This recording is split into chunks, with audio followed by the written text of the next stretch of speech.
পুরুষের জীবনটা কিন্তু অনেকটাই স্বাধীন, নারীদের জীবনটা কিন্তু তেমনটা স্বাধীন নয়।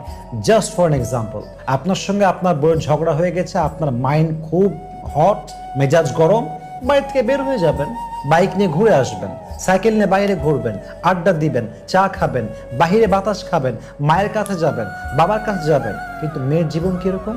No, the life is not like that. তাদের জীবনটা এরকম না। ঝাড়ি খাবে, লাথি খাবে, বকা খাবে, ঘুষি খাবে, কিল খাবে, গালি খাবে, ঘরের মধ্যেই বন্দি, ঘরেই থাকতে হবে। আল্লাহ সিস্টেমটা এরকম করেছে, নারীকে ঘরে থাকতে হবে।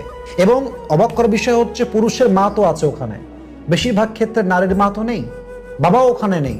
সে একটা ডিফারেন্ট লাইফ লিড করছে, যেখানে তার রক্তের মতো কেউ নেই, রক্তের আপন কেউ নেই। পুরুষদের এটা বুঝতে হবে যে অকারণে কোনো অন্যায় ছাড়া আমি আমার স্ত্রীর উপরে কোনো জুলুম করব না, যদি সে অন্যায়কারী না হয়। যদি অন্যায়কারী হয়, সে শাস্তি পাবে,